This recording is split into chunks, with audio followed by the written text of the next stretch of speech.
Masya Allah, Filipinaya. Allah, Allah. Tayo na mga kababayan ko. Yalla bina, simulan na natin. Assalamualaikum warahmatullahi wabarakatuh. Kumusta po kayo? At zayyukum kifkum naman sa Arabic. Gusto ko lang po i-share sa inyo ang mga natutunan kong pagkaing Arabic. Ito ay ang famous Egyptian food na mahshi kung tawagin. Dahil sa iba't ibang klase ang mahshi, dito muna tayo sa kusa at pitinjan sa Arabic. At sa atin naman or sa English naman ay zucchini at eggplant. So, sige na, simula na tayo. Yalla bina, let's go!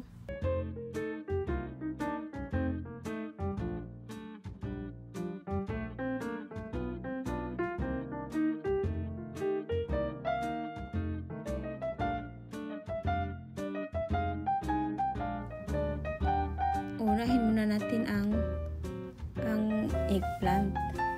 Tatanggalin natin yung mga natitirang stem.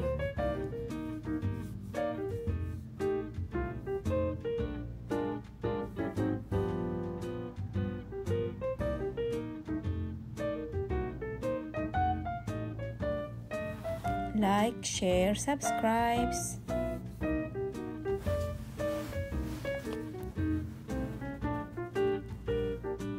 Sisimulan na natin.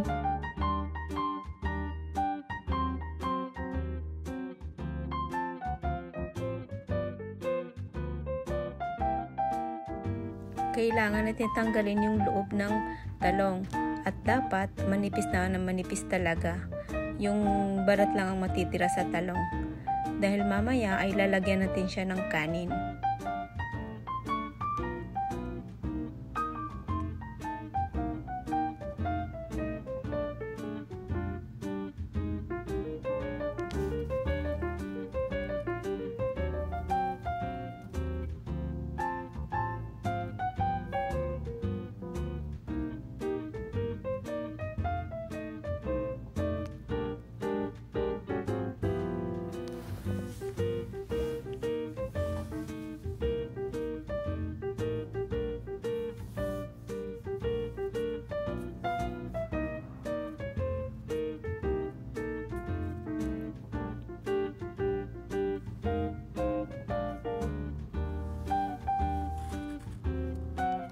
Mahirap talaga siya gawin.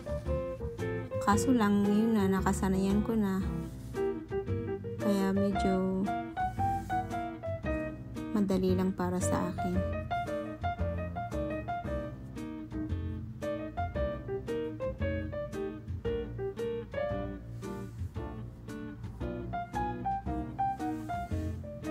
Tapos na yung talong, magsisimula na naman tayo sa zucchini. Ang una, tatanggalin natin yung, hindi naman tatanggalin yung balat, scrape lang natin para lang magkaroon siya ng yung maganda tingnan. Sisimula naman tayo, tanggalin yung loob ng talong, ng zucchini. Ayan, tapos na. Hinugasan ko na at pinatuyo ko na. Kailangan siya para matanggal yung yung tubig, madry sa loob. Ayan, sisimulan na natin lalagyan ng kanin. Yan ang tinatawag na mahshi.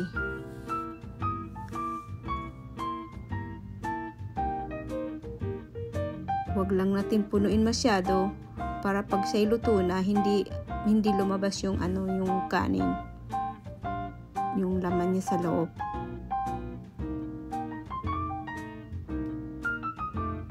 At ganun din sa talong. Huwag masyadong punuin para yung kanin ay hindi lumabas pagkaluto na siya. Eksakto lang pagluto na yung yung kanin sa loob.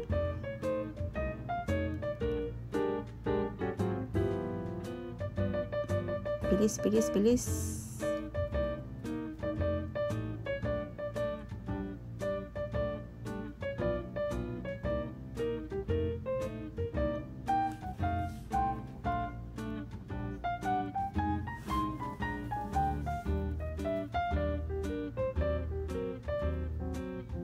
marami pa akong mga video na sa susunod.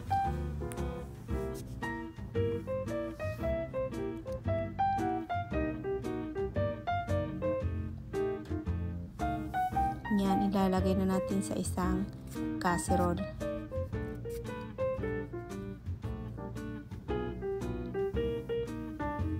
Pwede siyang lutuin na ganyan nakahiga or pwede siyang lutuin nakatayo.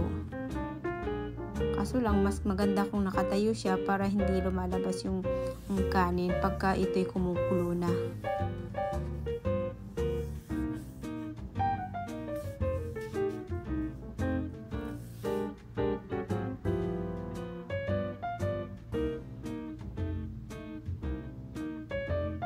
O diba, ganda tingnan? Sige na, tapos na tayo. Susunod sa susunod na video. Bye! Follow for more. Thank you for watching.